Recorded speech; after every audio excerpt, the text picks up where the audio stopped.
कहानी के शुरू में हमें एक छोटी बच्ची दिखाई जाती है जिसका नाम नोरा था। वो अपने डैड के साथ पहाड़ों पर चढ़ रही थी। नोरा के डैड की सोच दुनिया वालों से बिल्कुल अलग थी। वो ये सोचते थे कि अगर हम अपनी दिल की आंखों से देखेंगे तो बहुत कुछ हमें अलग दिखाई देगा, और अगर पहाड़ों को देखेंगे तो हमें वो दिखाई देगा जो सुनने में सिर्फ कहानियाँ लगती हैं। अभी भी अंधेरों में ट्रॉल्स मौजूद हैं। वो ट्रॉल्स अपने आप को दुनिया से छुपा कर रखते हैं। नोरा के डैड ने नोरा को बहुत पहले एक कहानी सुनाई थी कि एक शादी में 13 ट्रॉल्स थे जिन्होंने नशा किया हुआ था और उनको कोई होश नहीं थी। वक्त का पता ही नहीं चला। इसी तरह सूरज की रोशनी उन पर पड़ी और वो पत्थर के बन गए, और अब वो पत्थर बनकर इन पहाड़ों में समाये हुए हैं। पर नोरा को ये सब कहानियाँ लग रही थी। उसके सामने जो था वो तो सिर्फ पहाड़ थे। नोरा के डैड उसको कहते हैं कि बेटा, दिल की आंखों से देखो, तुम्हें ट्रॉल्स नजर आएंगे। तभी नोरा को उन पहाड़ों में थोड़ी सी ट्रॉल्स की झलक दिखाई देती है। ट्रॉल्स दिखते तो इंसानों की तरह ही थे, पर साइज में बहुत बड़े होते थे, लेकिन वो इंसानों को कोई नुकसान नहीं पहुंचाते थे। तो कहानी थोड़ी सी आगे बढ़ती है। नोरा अब बड़ी हो चुकी थी। वो एक प्रोफेसर थी और अपनी टीम के साथ एक जगह पर खुदाई कर रही थी, पर उनको खुदाई के दौरान कोई भी कीमती चीज नहीं मिलती। उनकी टीम वहाँ पर 6 महीने से खुदाई कर रही थी, पर उनको वहाँ पर अभी तक कोई भी बड़ी चीज नहीं मिली थी। टीम के लीडर भी नोरा को समझाते हैं कि अब हमें यहाँ से चले जाना चाहिए, पर नोरा अभी भी थोड़ा सा और वक्त चाहती थी, क्योंकि उसके डैड ने उसे यही सिखाया था कि बेटा, अपने आप पर भरोसा करना चाहिए। उसको किसी की भी परवाह नहीं थी। वो खुदाई कर रही थी। तभी अचानक से जमीन में उसे कुछ दिखाई देता है। उनको बहुत बड़ी चीज मिली थी। दूसरी तरफ नॉर्वे के पहाड़ों में बारूद को सेट किया जा रहा था ताकि पहाड़ों को उड़ाया जा सके। कि वहाँ पर एक स्टेशन बनाया जा रहा था। जब बॉम्ब फटते हैं तो वहाँ पर बहुत बड़ा धमाका होता है। वर्कर्स जब टनल के अंदर चेक करने जाते हैं तभी उनकी तरफ कुछ आता हुआ दिखाई देता है। सभी वर्कर्स वहाँ से डरकर भाग रहे थे। इस सारे मामले को जानने के लिए वहाँ के मिलिट्री कमांडर एक मीटिंग रखते हैं। इस मीटिंग में नोरा को भी शामिल किया जाता है। नोरा का वेलकम वहाँ पर प्राइम मिनिस्टर का एडवाइजर करता है जिसका नाम एंड्रस था। नोरा वहाँ की वीडियो को भी देखती है जिसमें दूर से देखने से वहाँ पर किसी के बड़े बड़े पाँव के निशान दिखाई दे रहे थे। वहाँ पर बैठे हुए यही मानना था कि ये कोई बहुत बड़ी चीज हो सकती है या फिर ये सब यहाँ पर तूफान की वजह से हुआ है। पर नोरा यहाँ पर साफ साफ कहती है कि मुझे तो ये किसी के पैरों के निशान लग रहे हैं। मगर कोई भी नोरा की बात को सीरियस नहीं ले रहा था। तभी वहाँ पर एक और लड़की आती है, वीडियो दिखाती है। उस वीडियो में ये सब लोग एक बहुत बड़ी चीज देखते हैं और सब देखकर हैरान हो गए थे। डर जाते हैं कि आखिर ये क्या चीज है। इसके बाद हमें एक बूढ़ा कपल दिखाया जाता है जो बैठे अपनी शाम की चाय पी रहे थे। रात में देखता है कि उसका जो डॉग था वो लगातार भौंक रहा था। तभी उनका घर भी जोर जोर से हिलने लगता है। वो कपल खुद को बचाने के लिए अंडरग्राउंड जगह पर चला जाता है। वहाँ पर जोर जोर से हलचल हो रही थी। जब दोनों थोड़ी देर बाद बाहर आकर देखते हैं तो उनका घर तो पूरी तरह से तबाह हो चुका था। इस सारे मामले को जानने के लिए नोरा और एंड्रस को इनके पास भेजा जाता है। रास्ते में जाते हुए एंड्रस नोरा से उसके डैड का पूछता है। नोरा बताती है कि मेरी मॉम तो बहुत सालों पहले मर चुकी हैं और मेरे डैड जिंदा हैं। मेरे डैड की सोच दुनिया से बिल्कुल अलग है, इसीलिए वो बिल्कुल अकेले रहते हैं। एंड्रस नोरा को अपने बारे में भी बताता है कि उसे एक राइटर बनना था पर वो नहीं बन पाया। यही बातें करते हुए अब वो उस बूढ़े कपल के पास पहुँचते हैं जहाँ पर उन्हें एक कैप्टन मिलता है। वो बताता है कि कोई नदी को पार कर आया और दूर पहाड़ों की तरफ चला गया और 3 किलोमीटर तक उन्हें बड़े बड़े पैरों के निशान मिले हैं। फिर जिसके बाद पैरों के निशान गायब हो गए। अब नोरा उस बूढ़े कपल के पास पहुंचती है। बूढ़ी औरत नोरा को बताती है कि उसने कोई अजीब सी आवाज सुनी थी कि जैसे कोई रो रहा हो, और वो आवाज बहुत अजीब थी लेकिन अचानक से गायब हो गई। इतनी बड़ी चीज अचानक से कैसे गायब हो सकती है। उस बूढ़ी औरत की बातें सुनकर एंड्रस और अपने साथ कैप्टन को लेकर अपने डैड के पास चली जाती है कि नोरा के डैड ने पहाड़ों को करीब से देखा था और पहाड़ों को इतने अच्छे तरीके से नोरा के डैड के अलावा कोई नहीं जान सकता था। अब जब नोरा अपने डैड के पास जाती है तो नोरा के डैड के घर में ट्रॉल्स की बहुत ज्यादा तस्वीरें थी। नोरा के डैड बताते हैं कि बहुत सालों पहले काम चल रहा था, तभी पहाड़ों में से कुछ निकला था पर उसको साबित करना बहुत मुश्किल था। इस वक्त गवर्नमेंट ने सारे सबूतों को मिटा दिया। तभी नोरा कहती है कि आज भी पहाड़ों से कुछ निकला है। डैड उसको बताते हैं कि कई हजार साल पहले ट्रॉल्स ऐसे ही खुले आम फिरा करते थे। कोई भी इंसान अगर ट्रॉल्स के साथ कोई ताल्लुक रखता था तो उस इंसान को सजा दी जाती थी। कई साल पहले भी ट्रॉल्स बाहर आए थे और नोरा के डैड ने उनका पता लगा लिया था। नोरा के डैड को पागल साबित कर उन्हें पागल खाने भेज दिया गया, जिसके बाद नोरा अपने डैड के साथ उसी जगह पर जाती है जहाँ से पैरों के निशान खत्म हो गए थे। नोरा के डैड पत्थरों को गौर से देख रहे थे। नोरा एंड्रेस और कैप्टन के साथ दूर खड़ी अपने डैड को देख रही थी, जिस पर वो दोनों कह रहे थे कि तुम्हारे डैड की हालत और ज्यादा खराब लग रही है, कि दिमागी हालत ठीक नहीं है। नोरा को भी यही लगता था कि उसके डैड कहानियों में बिल्कुल गुम हो चुके हैं। अपने डैड के पास जाती है और उन्हें समझाने की कोशिश करती है, पर तभी उसे अजीब सी स्मेल आ रही थी। वहाँ पर अचानक से काले बादल छा जाते हैं। जब पीछे मुड़कर देखती है तो उसे एक आंख नजर आती है। सच में एक बहुत बड़ा ट्रॉल था। ट्रॉल उनके सामने खड़ा हो रहा था।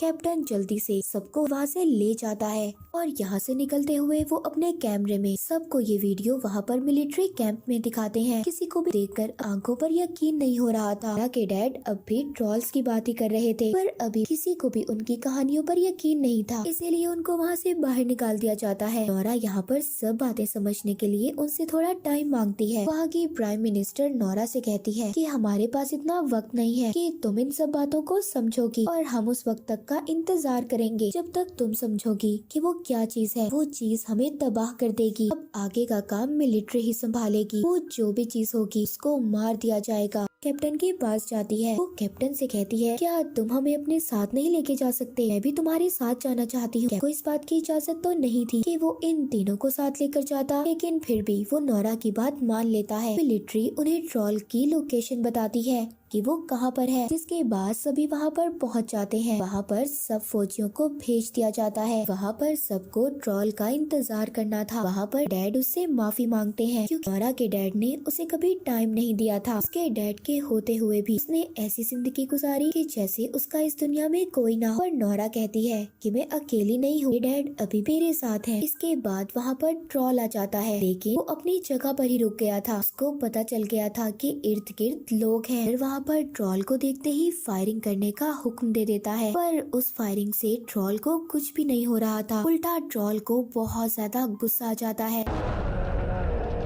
वो वहाँ पर इन पर हमला कर रहा था, जिससे वहाँ पर बहुत सारे फौजी मारे जाते हैं। एंड्रेस नोरा और उसके डैड के साथ एक पत्थर के पीछे छुप जाता है। के साथ एक फौजी भी था जो क्रिश्चियन था। तभी वो ट्रॉल उस फौजी को उठाकर खा जाता है जो क्रिश्चियन था। ये सब देखकर नोरा के डैड कहते हैं कि जो ट्रॉल्स होते हैं वो क्रिश्चियंस को पहचानते हैं, उनको सूंघ सकते हैं। जिसके बाद वो उस ट्रॉल के सामने जाते हैं और उसको कहते हैं कि शांत हो जाओ, हौसला करो, रुक जाओ यहीं पर। हैरानी की बात ये थी कि वो ट्रॉल उनकी बातों को समझ रहा था और काफी हद तक वो पुरसुकून हो जाता है। तभी कुछ फौजी दोबारा से ट्रॉल पर हमला कर रहे थे। दोबारा से ट्रॉल को गुस्सा जाता है और वो वहाँ पर कुछ फौजियों को मार देता है। तभी ट्रॉल यहाँ पर गलती से नोरा के डैड को भी मार देता है। जब वो ऐसा करता है तो वो अपने दुख का इजहार कर रहा था और नोरा के डैड को देखकर वहाँ से चला जाता है। ये काफी अजीब बात थी। नोरा के डैड को बहुत चोट आई थी। वो आखिरी सांस ले रहे थे। कहते हैं रॉयल पैलेस और घर,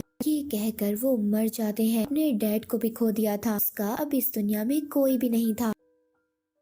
अगले दिन कैप्टन नोरा को बताता है कि एक हवाई हमला करने वाले हैं, जिससे उन्हें बहुत ज्यादा नुकसान हो सकता है। नोरा अब ट्रॉल पर सर्च करने लगती है। उसको पता चलता है कि ट्रॉल्स को चर्च की घंटियां बुरी लगती थी, इसीलिए वो चर्च पर हमला करते थे। नोरा अब इन सब बातों को सामने रखती है। कैप्टन भी नोरा का साथ देता है। अब वहाँ पर कमांडर की बात को सामने रखते हुए उसे एक मौका देने का सोचते हैं, क्योंकि अगर इतने नुकसान को रोककर ट्रॉल्स को रोका जा सकता है तो ये उनके लिए एक अच्छी बात थी।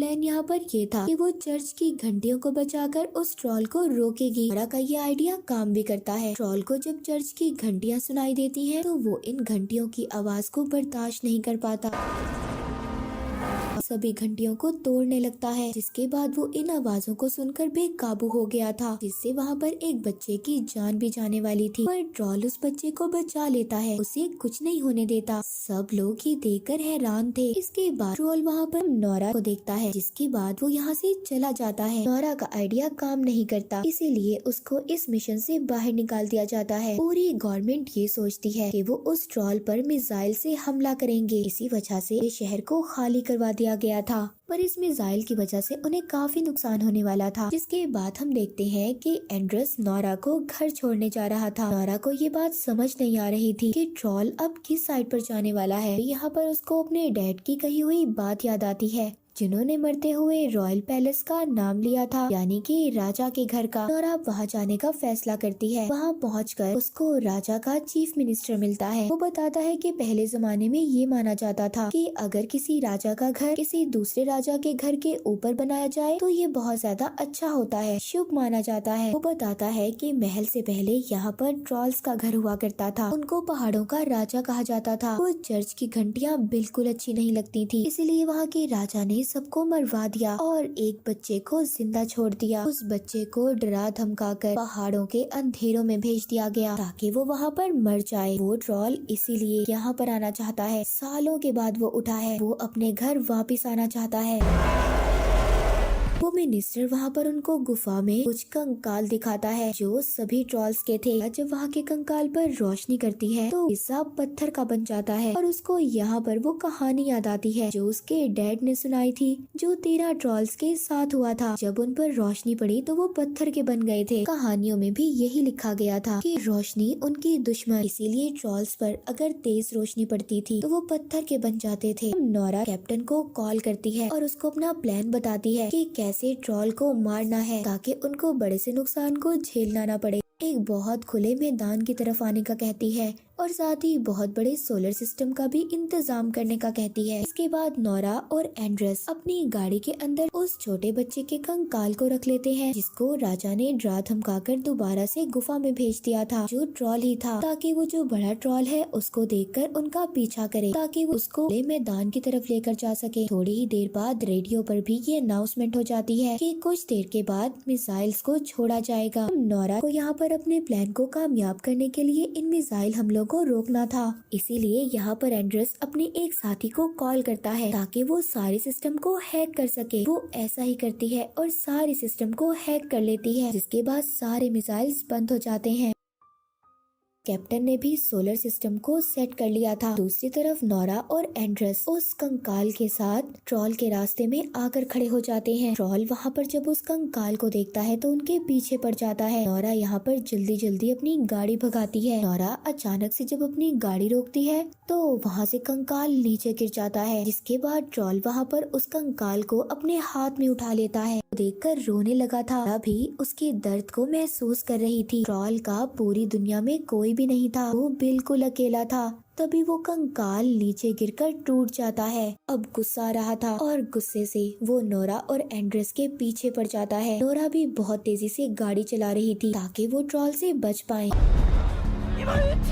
और वो उस खुले मैदान की तरफ पहुंच जाते हैं। ट्रॉल उनको पकड़ने ही वाला था, पर नोरा और एंड्रस ने अपनी गाड़ी से छलांग लगा दी थी। वहाँ पर उस मैदान में कैप्टन सोलर सिस्टम को चला देता है। उधर दूसरी तरफ मिलिट्री कैंप में भी ये पता चल गया था कि मिसाइल के सिस्टम को हैक किया गया है। वो सिस्टम को दोबारा से एक्टिवेट कर देते हैं। मिसाइल्स को भी छोड़ दिया जाता है। जब कमांडर को ये बात पता चलती है कि वहाँ पे फौजी भी हैं, तो वो मिसाइल को वहाँ पर रोकने का कहता है। वहाँ खुले मैदान में अब ट्रॉल पर जो बहुत ज्यादा रोशनी पड़ती है तो वो चीखने लगता है। आहिस्ता आहिस्ता वो पत्थर का बन रहा था, उसको काफी दर्द हो रहा था, वो चीखते हुए रो रहा था। तभी यहाँ पर नोरा को एहसास होता है कि ये सब गलत कर रहे हैं। पहले भी उनको मारकर उनका सब कुछ छीन लिया गया था, जबकि वो लोगों के लिए कोई खतरा भी नहीं थे। उन्हें इस दुनिया में कुदरत ने बनाया है, इसलिए उन्हें भी जिंदा रहने का हक है। नोरा सारे सोलर सिस्टम को बंद कर देती है और ट्रॉल के सामने जाकर खड़ी हो जाती है। वो ट्रॉल से कहती है कि यहाँ से चले जाओ, दूर कहीं, दोबारा से अंधेरे में जाकर छुप जाओ, ये लोग तुम्हें खत्म कर देंगे, तुम्हें मार देंगे। ट्रॉल भी यहाँ पर नोरा की बातों को समझ रहा था, पर अब बहुत देर हो चुकी थी। सूरज निकल गया था और सूरज के निकलते ही वो ट्रॉल पत्थर का बनने लगता है। देखते ही देखते वो पत्थर का बन जाता है। बहुत अफसोस था कि वो ट्रॉल को बचा नहीं सकी। खैर वहाँ पर मिलिट्री कैंप की टीम पहुँचती है। वहाँ की प्राइम मिनिस्टर नोरा से कहती है, तुम्हारे डैड की कहानियाँ बिल्कुल सच्ची थी। नोरा को भी इसका एहसास हो गया था कि उसके डैड हमेशा से सच्चे थे। एंड्रस भी यहाँ पर अपनी नौकरी छोड़ देता है।